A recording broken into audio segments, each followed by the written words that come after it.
ठीक है। हाँ जी, नमस्कार, स्वागत है।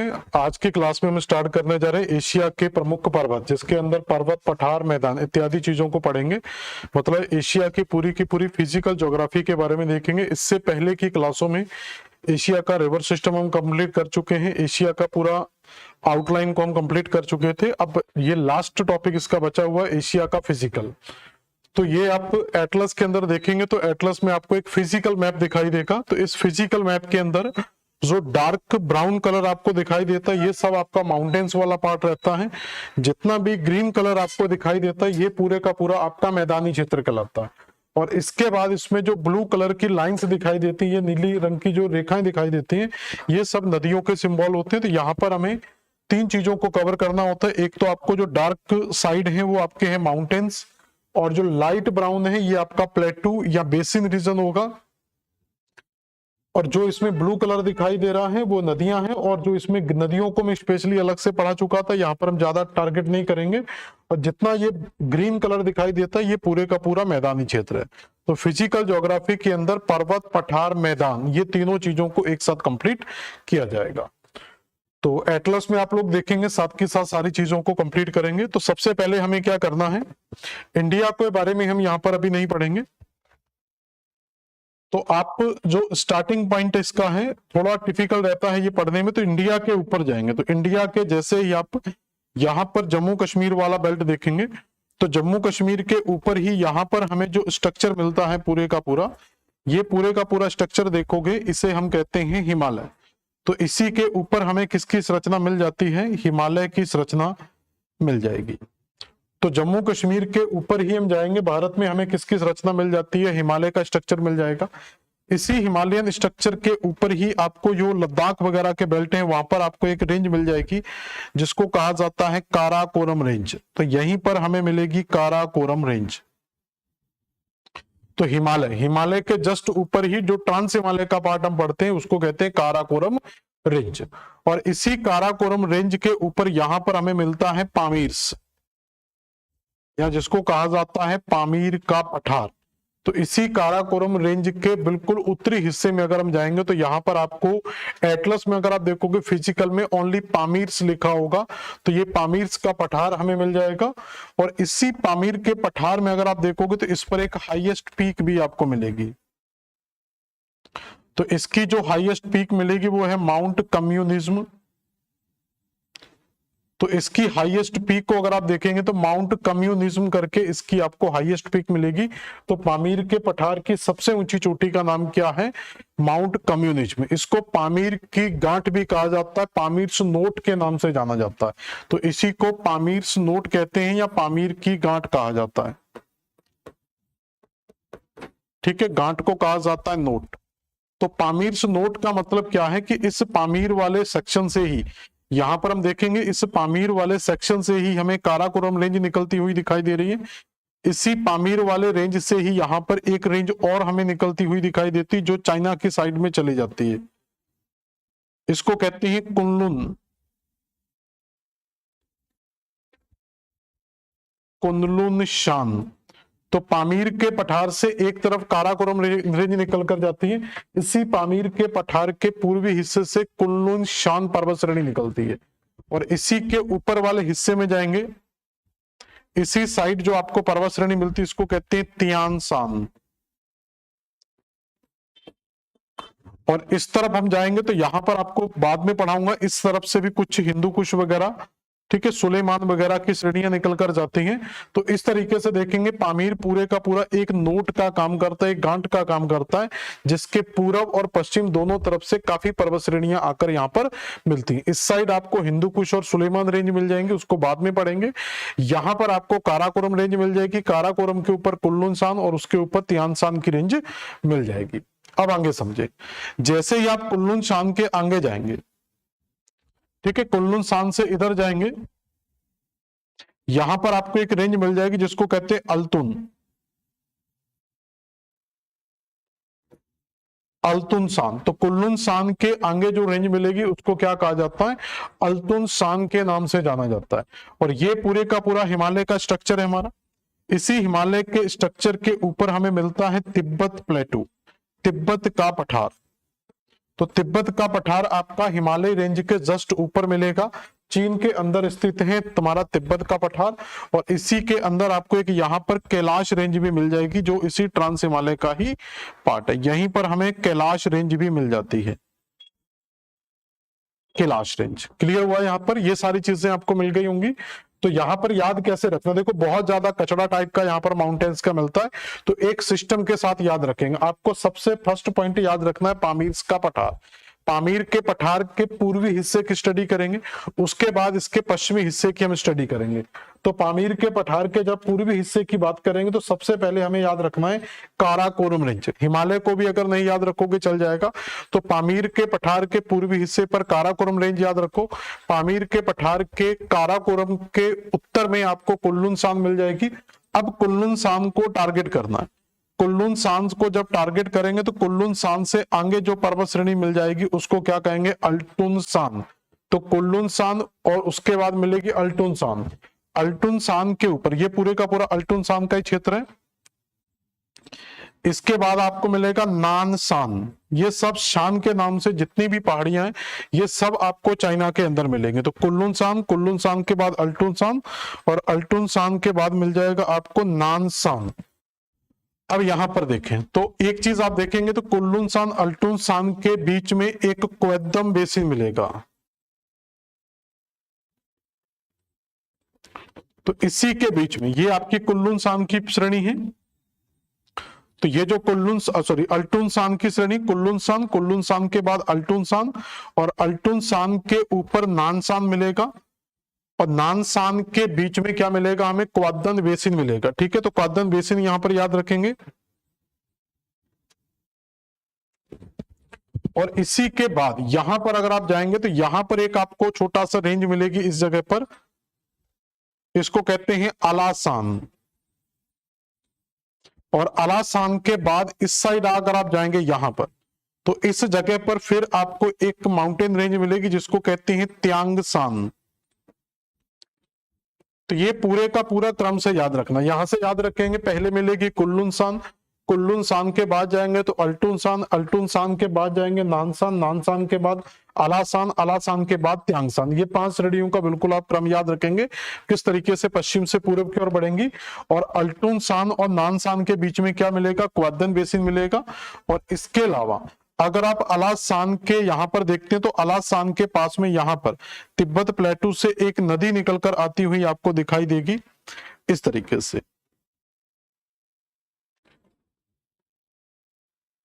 ठीक है, इस नदी को कहा जाता है होआंग हे रिवर, या हो भी बोल देते हैं। तो होआंग हो नदी आपको इसी अलासान और त्यांगसान श्रेणियों के बीच में मिल जाएगी, जिसको चीन का शोक भी कहा जाता है। इसके बाद इस साइड आप जाएंगे तो यहां पर आपको पूरे का पूरा मैदानी क्षेत्र मिलता है। तो इसी चीन का ये पूर्वी क्षेत्र जो चीन का है ये पूरे का पूरा मैदानी क्षेत्र है। इसको पूर्वी या ईस्टर्न चाइना,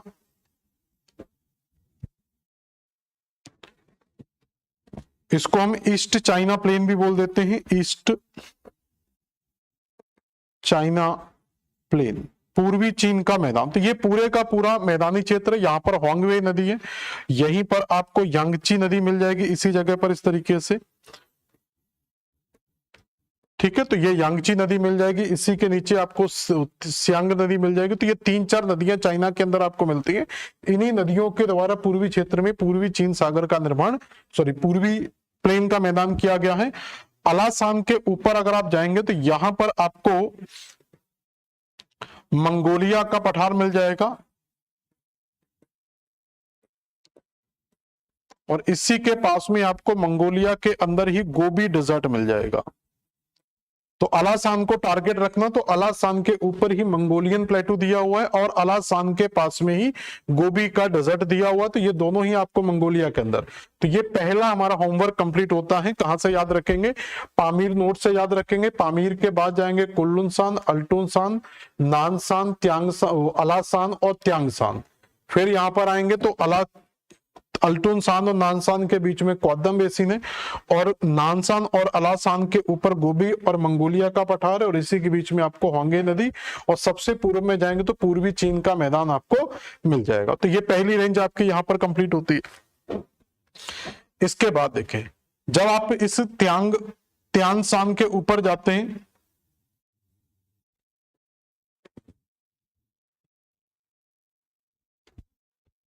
यहां पर आपको एक माउंटेन मिल जाता है जिसको कहते हैं अल्टाई, अल्टाई पर्वत। तो अल्टाई पर्वत की पोजीशन अगर आप देखेंगे तो यहां पर आपको चाइना के जस्ट नॉर्थ में आपको अल्टाई पर्वत की पोजीशन मिल जाएगी, ठीक है। इस तियान शान और अल्टाई पर्वत के बीच में अगर आप यहां पर जाएंगे तो इन दोनों के बीच में एक बेसिन दिया हुआ है जिसको कहते हैं जुगारियन द्रोणी या जुगारियन बेसिन। तो जुगारियन बेसिन किसके बीच में है, तो हम कहेंगे एक तरफ इसके तियानशान है, तो तियानशान और अल्टाई पर्वत के बीच में क्या स्थित है, जुगारियन द्रोणी स्थित है। यहां पर एक चीज और याद रखेंगे, कुल्लुनशान, अल्टुनशान और तियानशान के बीच में यहां पर एक बेसिन और मिलता है जिसको कहते हैं तारिम द्रोणी या तारिम बेसिन। बेसिन को हिंदी में द्रोणी कहा जाएगा, तो यहां पर हमें मिल जाएगा तारिम बेसिन। बेसिन को हिंदी में द्रोणी लिखेंगे, तारिम बेसिन। यहीं पर एक नदी में मिल जाती है, इस नदी को तारिम नदी के नाम से ही जाना जाता है, और इसी के पास में यहां पर एक छोटी सी लेक मिल जाती है, लोपनुर लेक। तो लोपनुर लेक से ही इस तरीके से यहां पर, ठीक है, तो लोपनुर लेक से ही तारिम नदी का उद्गम होता है और इसी नदी के अपवाद क्षेत्र को तारिम बेसिन के नाम से जाना जाता है। और इसी के पास में अगर हम जाएंगे, यहां पर एक डेजर्ट भी मिल जाता है जिसको कहा जाता है टकला मकान। तो यहां पर आपको टकला मकान डेजर्ट भी मिल जाएगा, टकला मकान मरुस्थल, ठीक है। विश्व का सबसे ठंडा मरुस्थल माना जाता है टकला मकान मरुस्थल। तो इसी कुल्लुनशान, अल्टुनशान और तियानशान के बीच में तीन चीजें आपको याद रखना है। यहां पर लोपनुर झील स्थित है, लोपनुर झील से निकलती है तरिम नदी और तरिम नदी के अपवाद क्षेत्र को कहा जाता है तारिम बेसिन, और इसी के नीचे हमें मिल जाता है टकला मकान जो विश्व का सबसे कोल्डेस्ट डेजर्ट है, जहां सबसे ठंडा मरुस्थल या शीत मरुस्थल मिल जाता है। फिर तियानशान के ऊपर जाएंगे अल्टाई, और अल्टाई के भी ऊपर जाएंगे तो हमें मिल जाएगा जुगारियन बेसिन। अब यहां से टारगेट करना है आपको, तो अल्टाई और तियानशान, तियानशान से जुगारियन बेसिन, जुगारियन बेसिन से जाएंगे अल्टाई पर्वत, अल्टाई पर्वत से ऊपर जाएंगे तो यहां पर एक आपको माउंटेन रेंज मिल जाएगी एटलस में, देखो, जिसको कहा जाता है सियान माउंटेन। तो यहां पर आपको देखो एक सियान माउंटेन मिल जाएगा, एटलस के अंदर क्लियर मिलेगा। यहां पर अगर आप इस जगह पर जाएंगे तो इस जगह को समझने के लिए याद रखो, यहां पर आपको एक लेक मिल जाती है जिसको कहा जाता है बेकाल। तो लेक बेकाल जहां पर आपको मिलेगी, उसी बेकाल झील के बिल्कुल नीचे एक पर्वत मिलेगा जिसको कहते हैं येब्लो नोवी, येब्लो नोवी। तो येब्लो नोवी जो पर्वत है बिल्कुल बलखास झील के पास में मिलेगा। पहले आपको अल्टाई मिलेगा, अल्टाई से थोड़ा सा पूरब में जाएंगे, अब ये रशिया में पहुंच जाएंगे आप, तो यहां पर सियान पर्वत मिल जाएगा, बेकाल झील के पास में येब्लो नोवी मिल जाएगा, और येब्लो नोवी के पास में यहां पर अगर आप जाएंगे इस जगह पर, यहां पर आपको एक माउंटेन मिल जाएगा जिसको कहते हैं शिकोटी एलिन, शिकोटी एलिन करके एक पर्वत मिलेगा। और शिकोटी एलिन से अगर आप बिल्कुल इस पूर्वी तट पर चले जाते हैं, चाइना का हिस्सा मिल जाता है, यहां पर आपको मिल जाता है वृहद खिंगन या ग्रेट खिंगन करके लिखा होगा, वृहद खिंगन पर्वत। तो इस तरीके से चार पर्वत आपको क्रम से याद रखना है, त्यान पर्वत, त्यान के बाद अल्टाई, अल्टाई के बाद सियान, सियान के बाद येब्लो नोवी, येब्लो नोवी के बाद सिकोटी एलिन, सिकोटी एलिन के बाद मिलेगा ग्रेट खिंगन। और इसी सिकोटी एलिन और ग्रेट खिंगन के बीच में एक मैदान आपको मिल जाता है जिसको कहते हैं मंचूरियन का मैदान या मंचूरियन मैदान, या इसको पठार भी बोल देते हैं कई लोग, तो मंचूरियन का मैदान लिख लेते हैं। तो इस तरीके से आपको पूरा क्रम याद रखना है। दोबारा से एक बार समझें, पहले हम स्टार्ट करेंगे पामीर से, पामीर से पहले जाएंगे कुल्लुनशान, कुल्लुनशान के बाद जाएंगे अल्टुनशान, अल्टुनशान के बाद जाएंगे नानशान, अल्टुनशान और नानशान के बीच में क्वादन बेसिन याद रखेंगे। इसके बाद अलाशान, अलाशान के बाद जाएंगे त्यांगशान, अलासान और त्यांगसान के बीच में होंगे नदी मिलेगी और त्यांगसान के बाद में हमें पूर्वी चीन का मैदान मिल जाएगा। तो ये एक सीक्वेंस याद रखेंगे।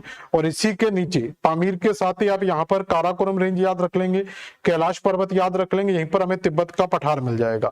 अगर हम पामीर से ऊपर की ओर जाते हैं तो यहाँ पर आपको त्यांसान मिल जाएगा, त्यांसान के बाद अल्टाई पर्वत, अल्टाई पर्वत और त्यांसान के बीच में अगर हम जाते हैं तो यहाँ पर हमें जुगारियन द्रोणी मिल जाती है।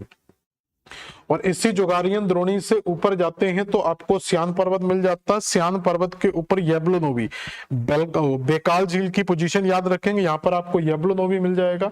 उसके बाद सिकोटी वैली, मतलब यहां से पूरा इस क्रम में आपको याद रखना है।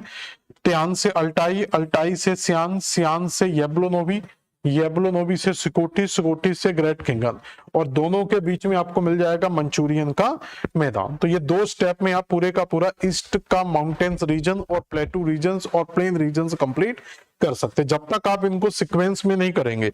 अगर आप पामीर यहां पर पढ़ने लग जाएं, फिर ग्रेट खिंगन चले जाएं, फिर अलासान चले जाएं, तो उल्टा सीधा अगर आप पढ़ेंगे तो ये कभी भी आपका कंप्लीट नहीं हो पाएगा। तो एक सिस्टमेटिक क्रम में ही आप इसको कंप्लीट कर सकते हैं। इसके बाद और देखें, इसके बाद यहां पर हम देखें, थोड़ा रशिया में ऊपर चले जाते हैं। तो रशिया के अंदर अगर हम जाएंगे यहां पर, तो यहां पर अगर आप देखेंगे तो ये जो रेंज आपको पूरी की पूरी दिखाई देती है, ये पूरी की पूरी रेंज है, इसको कहा जाता है यूराल पर्वत। तो यहां पर आपको यूराल पर्वत मिल जाएगा जो लगभग रशिया में पड़ता है, बॉर्डर पर लगभग मिल जाएगा। तो यूराल पर्वत की पोजीशन आपको मिलेगी, इसको हम आपका जो यूरोप कंट्री पढ़ेंगे उसमें हम पढ़ेंगे यूराल माउंटेन, आएगा रूस के अंदर ही। यूराल पर्वत के बाद अगर आप देखेंगे यहां पर हमें एक नदी दिखाई देती है, इस जगह पर एक नदी आपको चलती हुई दिखाई देगी, यहां पर ये नदी, इस नदी को कहा जाता है ओब रिवर। ओब नदी के बाद अगर आप जाएंगे तो यहां पर आपको एक पूरे का पूरा मैदानी क्षेत्र दिखाई देगा। इस पूरे के पूरे मैदानी क्षेत्र को कहा जाता है पश्चिमी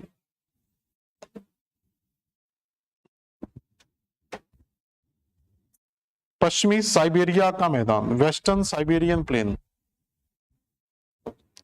पश्चिमी साइबेरियन मैदान। ठीक है, वेस्टर्न साइबेरियन प्लेन आपको मिल जाएगा। यहां पर कहां पर मिलेगा, ये यूराल पर्वत के इधर मिलेगी आपको ओब नदी, और ओब नदी के आगे ही आपको मिलेगा, पूरब की ओर बढ़ेंगे तो पश्चिमी साइबेरिया का मैदान, वेस्टर्न साइबेरियन प्लेन आपको मिल जाएगा। और इसी वेस्टर्न साइबेरियन प्लेन से अगर आप आगे जाएंगे तो यहाँ पर आपको एक नदी और दिखाई देगी इस तरीके से। तो ये जो नदी दिखाई देती है इसको कहा जाता है येंसी नदी। तो यहाँ पर जो नदी मिलती है उसको कहते हैं येंसी नदी, इस येंसी नदी। तो अब पश्चिमी साइबेरिया मैदान की अगर आप पोजीशन देखेंगे तो हम ये कह सकते हैं यह मैदान ओब नदी और येंसी नदी के बीच में स्थित है। इसके बाद अगर आप जाएंगे तो यहां पर आपको कुछ पठारी क्षेत्र दिखाई देगा। इस पठारी क्षेत्र की अगर हम बात करें तो इसको मध्य साइबेरियन प्लेटू कहा जाएगा, साइबेरियन पठार, सेंट्रल साइबेरियन प्लेटू। तो इसी येंसी नदी के बीच में जाएंगे तो यहां पर आपको क्या मिल जाएगा, सेंट्रल साइबेरियन प्लेटू आपको मिल जाएगा। और इसी सेंट्रल साइबेरियन प्लेटू के आगे अगर आप देखेंगे यहां पर, तो ये जो येंसी नदी है इसी बेकाल झील से, ये है आपकी बेकाल लेक, तो इसी बेकाल झील से एक नदी निकलकर जाती है जो इसमें जाकर मिल जाती है, जिसको कहा जाता है अंगारा, अंगारा नदी। और इसी के इस साइड से यहां से जो नदी निकलकर जाती है, ये नदी जो आपको दिखाई देगी काफी बड़ी नदी है, ठीक है, इसको कहा जाता है लीना नदी। तो इसका मतलब है कि जो मध्य साइबेरिया का पठार है वो येंसी नदी और लीना नदी के बीच में स्थित है। तो येंसी नदी और लीना नदी के बीच में क्या स्थित है, मध्य साइबेरिया का पठार स्थित है। और इसके अगर आप इस साइड जाते हैं, मध्य साइबेरिया और लीना नदी के इधर जाएंगे तो यहां पर आपको एक पठार देगा जिसको कहते हैं वर्खोयांस्क।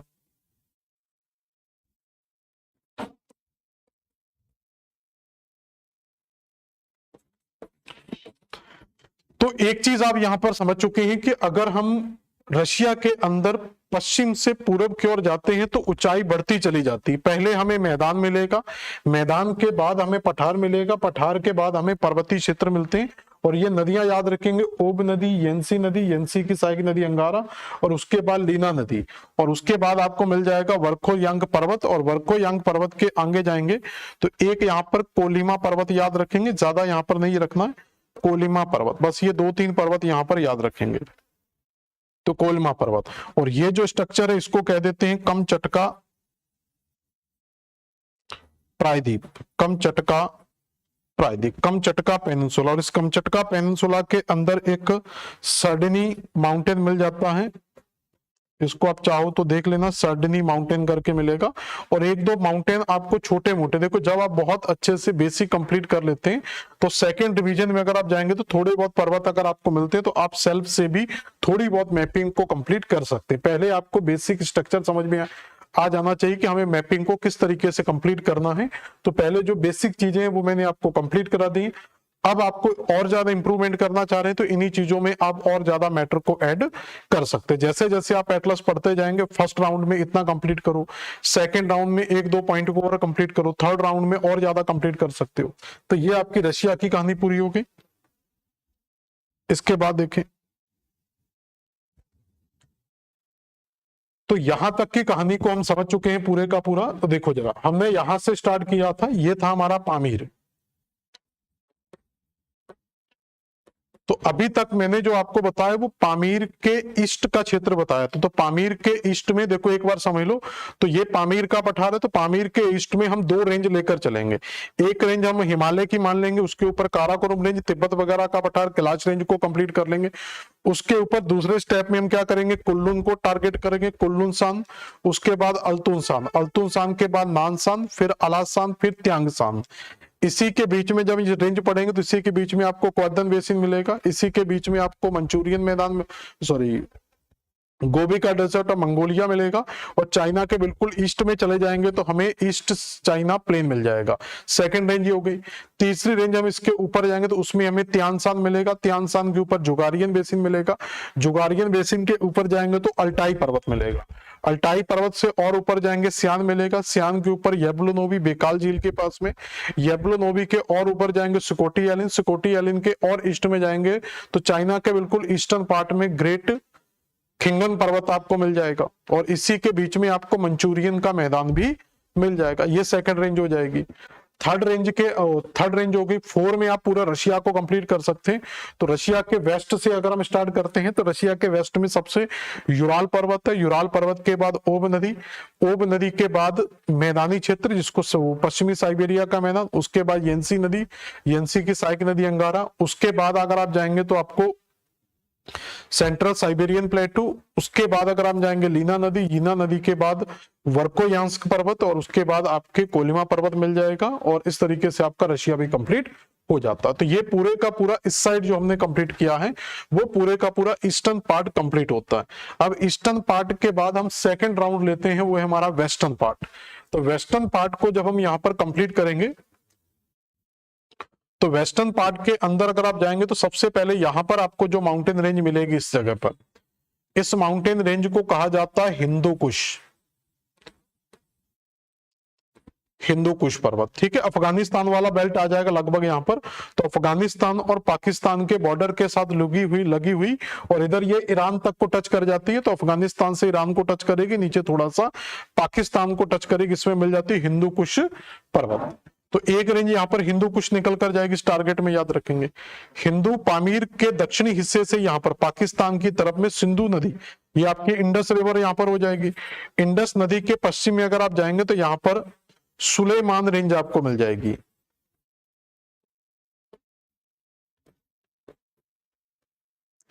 तो हिंदू कुश इस रेंज में याद रखना। हिंदू कुश से अगर आप नीचे जाते हैं तो यहां पर आपको सुलेमान रेंज मिल जाएगी। हिंदू कुश में एक चीज और याद रखना, इसकी सबसे ऊंची चोटी मिलती है त्रिचमिर। ये त्रिचमिर पाकिस्तान में लोकेटेड है। हिंदू कुश पर्वत का ज्यादातर विस्तार अफगानिस्तान में और उसके बाद ईरान में है, लेकिन इस हिंदू कुश पर्वत की सबसे ऊंची त्रिचमिर जो चोटी है वो पाकिस्तान में मिलती है, क्योंकि इसका दक्षिणी हिस्सा पाकिस्तान को टच करता है। तो त्रिचमिर हिंदू कुश की सबसे ऊंची चोटी है जो पाकिस्तान में स्थित है। सुलेमान रेंज की बात करेंगे, ये अफगानिस्तान में आ जाएगा। सुलेमान आपका लगभग पाकिस्तान में ही फैला हुआ है। तो सुलेमान के नीचे जाएंगे तो यहां पर जो रेंज मिलती है इस तरीके से, तो इस रेंज को कहा जाता है किरथर श्रेणी। तो यहां पर जो श्रेणी मिलती है इसको किस नाम से जाना जाता है? किरथर श्रेणी के नाम से जाना जाता है। तो सुलेमान और सुलेमान के नीचे क्या मिल जाएगी? किरथर श्रेणी। किरथर श्रेणी की स्थिति देखेंगे तो ये भी लगभग पाकिस्तान में मिलेगी, थोड़ा सा ये ईरान को टच करती है, लगभग पाकिस्तान में मिल जाएगा। तो सुलेमान याद रखेंगे, तो यहां से क्रम याद रखेंगे सुलेमान, सुलेमान के नीचे क्या मिल जाएगा? किरथर। सुलेमान किरथर के आगे अगर आप ईरान के अंदर चले जाएंगे तो यहां पर आपको जो रेंज मिल जाएगी इस रेंज को कहा जाता है मकरान। तो क्रम याद रखेंगे सुलेमान, सुलेमान के नीचे किरथर और किरथर से मकरान, और मकरान के बाद अगर आप और आगे जाएंगे ईरान के वेस्ट में चले जाएंगे तो ईरान के वेस्ट में यहां पर जो रेंज आपको मिलेगी, इस जगह पर जो आपको रेंज मिलेगी इस रेंज को कहा जाता है जागरोज। तो इस तरीके से चार श्रेणियां आपको बिल्कुल सीक्वेंस से याद रखनी है। सबसे पहले सुलेमान याद रखेंगे, सुलेमान के नीचे आ जाएंगे किरथर, किरथर के आगे मकरान, मकरान के आगे जागरोज। इस तरीके से चार रेंज आ जाएंगे। ऊपर की साइड से हम जाते हैं तो यहां से हमें हिंदू कुश पर्वत मिलता है। हिंदू कुश पर्वत के आगे जाएंगे तो यहां पर इस जगह पर ये कैस्पियन सी है, कैस्पियन सी के बिल्कुल दक्षिणी हिस्से में जाएंगे यहां पर, तो इस हिस्से पर हमें एल बुर्ज पर्वत मिल जाता है।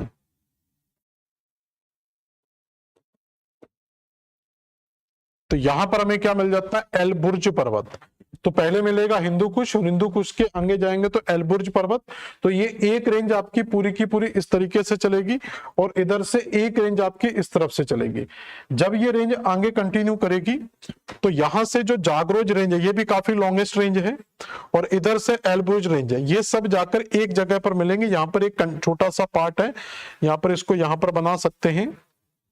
ये आपको एक कंट्री मिलेगी यहां पर एशिया के अंदर, आप कंट्रीज को एक बार देख लेना, मैंने लास्ट में क्लास करवा दी है इसकी। इसको कहते हैं अर्मेनिया देश। तो इसी अर्मेनिया के अंदर अगर आप जाएंगे तो यहां पर आपको एक पर्वत मिल जाता है जिसको कहते हैं माउंट अरारत। तो माउंट अरारत आपको यहां पर मिल जाएगा। तो ये अर्मेनिया के अंदर स्थित एक नोट रीजन है, जैसे पामीर्स नोट मिलता है उसी प्रकार यहां पर भी एक नोट रीजन मिलता है जिसको कहते हैं माउंट अरारत। और इस पूरे क्षेत्र को इसका अर्मेनिया की गांठ कहा जाता है। यहां पर एक देश है अर्मेनिया, तो यहां पर मिल जाती है अर्मेनिया की गांठ, note of Armenia, KNOT, note of Armenia. जैसे यहां पर पामीर्स नोट मिलता है उसी तरीके से वेस्ट में जाएंगे तो आपको अर्मेनिया नोट मिलेगा, और इसी अर्मेनिया नोट एटलस में लिखा हुआ नहीं मिलेगा। इसी अर्मेनिया नोट की सबसे ऊंची जो चोटी मिलेगी उसे कहा जाता है माउंट अरारत। तो ये पूरी की पूरी जो रेंज यहां से जाती है, ये दोनों रेंज इसी नोट पर जाके मिल जाती है। इधर से ये रेंज भी यहां पर मिल जाएगी, इधर से ये रेंज भी यहां पर मिल जाएगी। तो ये दोनों रेंज यहां पर मिल जाएंगी। नोट क्यों कहा जाता है इसको, तो देखें जरा। तो इस साइड से दो श्रेणियां आपको और आके मिल जाती हैं जिसको कहा जाता है पॉन्टिन और टोरस। अगर आप एटलस में देखोगे तो हो सकता है ऊपर नीचे हो, लेकिन थोड़ा सा याद रख लेना, थोड़ा कंफ्यूजन है मुझे। अगर ऊपर नीचे होती है, टोरस ऊपर है तो ऊपर कर लेंगे, पॉन्टिन ऊपर है तो ऊपर कर नीचे कर लेंगे, लेकिन नॉर्मली ये भी हो सकता है। तो लेकिन आप चेक कर लेना। तो इधर से टोरस और पॉन्टिन ये आपकी तुर्की साइड से आएंगी, तो टोरस और पॉन्टिन की श्रेणियां यहां पर मिल जाएंगी। इस साइड से एल्ब्रूज श्रेणी यहां पर मिल जाएगी, इस साइड से जागरोज श्रेणी मिल जाएगी। इसलिए इस जगह पर चार श्रेणियां मिलने के कारण इसको अर्मेनिया की गांठ कहा जाता है, और इसका जो लोकेशन पॉइंट है, हाईएस्ट पॉइंट है, वो है माउंट अरारत। इतना क्लियर हो गया। इसके बाद अगर हम यहां पर देखें तो ईरान वाला जो बेल्ट है यहां पर, तो ईरान का ये काफी बड़ा बेल्ट है, इसको कहा जाता है ईरानियन प्लेटू या ईरान का पठार। तो इन्हीं एलब्रुज, सुलेमान, मकरान, जागरोज के बीच में क्या स्थित है? ईरान का पठार स्थित है। और इसी ईरान के पठार के अंदर अगर हम जाएंगे तो यहां पर दो पर्वत हमें मिल जाते हैं। एक को कहा जाता है दस्त ए काबिर, या एक डेजर्ट कह सकते हैं। दो प्रकार के डेजर्ट हैं, रेंज भी मान लिया जाता है इसको। दस्त ए काबिर डेजर्ट आपको मिल जाएगा। और एक इस साइड अगर आप जाएंगे तो यहां पर दस्त ए लुत्फ, दस्त ए लुत्त और दस्त ए काबिल। दस्त ए लुत्त वर्ल्ड का सबसे हॉटेस्ट डेजर्ट माना जाता है। कोल्डेस्ट डेजर्ट टकला मकान को मान लेते हैं। सबसे गर्म मरुस्थल किसको कहा जाता है? दस्त ए लुत्त को कहा जाता है सबसे गर्म मरुस्थल। इसके बाद अगर हम देखें तो यहां पर अगर आप देखेंगे तो ये वाला जो बेल्ट अगर आप देखोगे ये है हमारा सऊदी अरबिया। इस सऊदी अरबिया के अंदर अगर आप जाएंगे, ठीक है, तो यहां पर अगर आप जाएंगे तो यहां पर हैदरा माउंटेन करके मिलेगा, हैदरा माउंटेन मिल जाएगा। और इस साइड अगर आप जाएंगे तो ये कोस्टल रेंज है, यहां पर एक आसिर रेंज आपको मिल जाएगी, आसिर रेंज। तो एक तरफ आपको हादरा माउंटेन मिलेगा दक्षिणी हिस्से में ओमान यमन के साथ लगा हुआ, और यहां पर आपको सऊदी अरब के ईस्ट में हाजिर रेंज मिल जाएगी। और सऊदी अरब जानते हैं मोस्टली ये डेजर्ट एरिया, और इसी डेजर्ट एरिया के अंदर आपको मिल जाता है रब अल खाली। तो एक डेजर्ट यहां पर याद रखेंगे, रब अल खाली, रब अल खाली। तो ये एक डेजर्ट रीजन है जो विश्व का सबसे एम्प्टी डेजर्ट माना जाता है। विश्व का सबसे खाली मरुस्थल किसे कहा जाता है, या विश्व का सबसे रेतीला मरुस्थल भी कहा जाता है, सबसे सैंडी डेजर्ट कहा जाता है रबल खाली को। तो विश्व का सबसे रेतीला या सबसे खाली मरुस्थल एम्प्टी डेजर्ट रबल खाली, सबसे गर्म मरुस्थल दस्ते लुट, और सबसे ठंडा मरुस्थल टकला मकान। ये तीनों स्थितियां आपको यहां पर मिल जाती है। विश्व के सबसे बड़े मरुस्थल की बात करें तो वो सारा डेजर्ट मिल जाता है। विश्व का सबसे ड्राइएस्ट डेजर्ट देखें तो वो अटाकामा का डेजर्ट मिल जाता है साउथ अमेरिका में, चिली के पास में थी। तो विश्व का सबसे सूखा मरुस्थल अटाकामा, विश्व का सबसे गर्म मरुस्थल दस्त ए लुट, विश्व का सबसे ठंडा मरुस्थल टकला मकान, विश्व का सबसे रेतीला मरुस्थल रबल खाली, विश्व का सबसे अधिक जनसंख्या वाला मरुस्थल थार डेजर्ट भारत के अंदर। ठीक है, तो ये आपको कुछ यहां पर मिल जाएगा, और यहां पर कुछ मरुस्थल और मिल जाते हैं जिनको अल नाफूड के नाम से जाना जाता है। तो अल नाफूड करके यहां पर आपको अल या ऑल नाफूड करके कुछ रेंज आपको मिल जाएगी, एक बार यहां पर चेक कर लेना।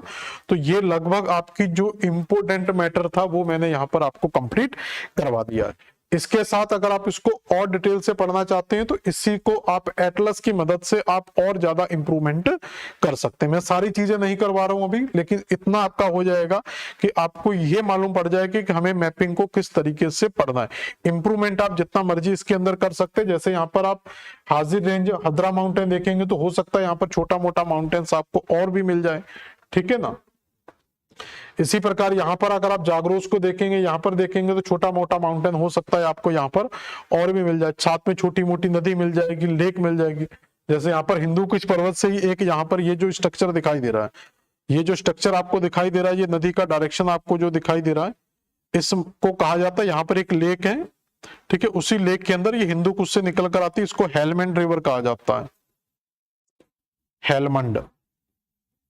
तो ये काफी इंपोर्टेंट नदी हेलमंड रिवर अफगानिस्तान की नदी है, और जो आकर यहाँ पर एक छोटी सी लेक है उसके अंदर अंतरस्त्री नदी है, तो उसी के अंदर आके खत्म हो जाती है। तो कम से कम एक बार जो बेसिक स्ट्रक्चर है उसको कंप्लीट करो, उसके बाद अंदर धीरे धीरे धीरे धीरे इसका इंप्रूवमेंट एकदम में अगर आपको सारा डिटेल से पढ़ा दूंगा तो आप लोग उसको कवर नहीं कर पाओगे। तो कम से कम इतना कवर कर लो तो एशिया महाद्वीप आपका लगभग कंप्लीट हो चुका है। इसमें थोड़ी बहुत लेक्स आती हैं, लेक ज्यादा इंपोर्टेंट नहीं है, मतलब ज्यादा नहीं इंपोर्टेंट तो है। जैसे इसमें लेक की अगर हम बात करेंगे तो एक लेक तो मैंने आपको बताया बेकाल लेक। तो बेकाल लेक की अगर हम बात करें तो बेकाल लेक कहां पर स्थित है? रशिया में, शायद यहां पर दिखाई भी देगी, नहीं वो बैक वाले मैप में चला जाएगा, यहां पर दिखा दे रहा हूं आपको।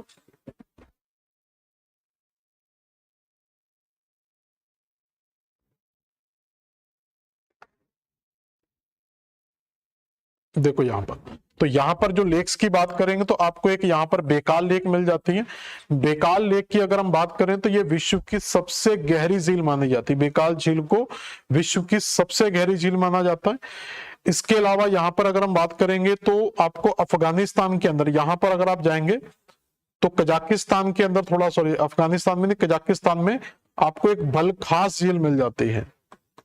तो यहाँ पर आप बलखास झील के बारे में याद रख सकते हैं। यहाँ पर मैं आपको लोपनुर लेक के बारे में बता ही चुका हूं, एक लोपनुर लेक मिल जाती है, यहाँ पर आपको बलखास लेक मिल जाती है। ये आपकी कुछ इंपोर्टेंट लेक है।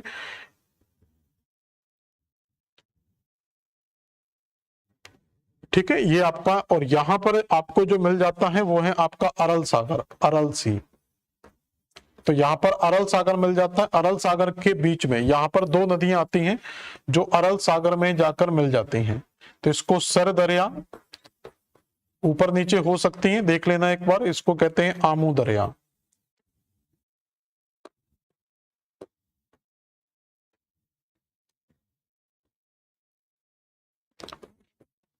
आमू दरिया, तो सर दरिया और आमू दरिया करके नदियां मिल जाती हैं। ये दोनों नदियां कहां पर गिरती हैं? अरल सागर में जाकर गिर जाते हैं। और अरल सागर के बारे में हम जानते हैं कि ये विश्व की सबसे लुप्त झीलों में माना जा रहा है। धीरे धीरे इसका क्षेत्रफल लगातार खत्म हो रहा है, जिसका कारण है इस आमू दरिया और सर दरिया नदियों पर बनने वाले कंस्ट्रक्शन या डैम।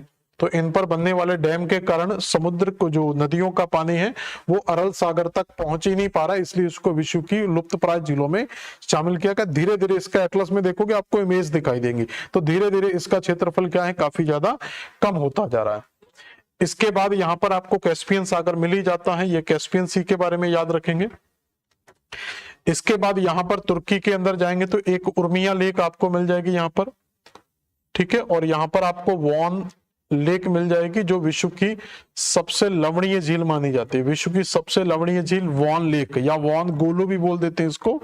तो वॉन लेक या वॉन गोलू लेक, ये भी आपको यहाँ पर तुर्की के अंदर मिल जाएगी। इसके अलावा यहाँ पर जाएंगे तो ये जॉर्डन, जो इजराइल वाला बेल्ट है, जॉर्डन इजराइल के बेल्ट पर जाएंगे तो आपको यहाँ पर एक छोटी सी लेक मिल जाती है, जिसको कहते हैं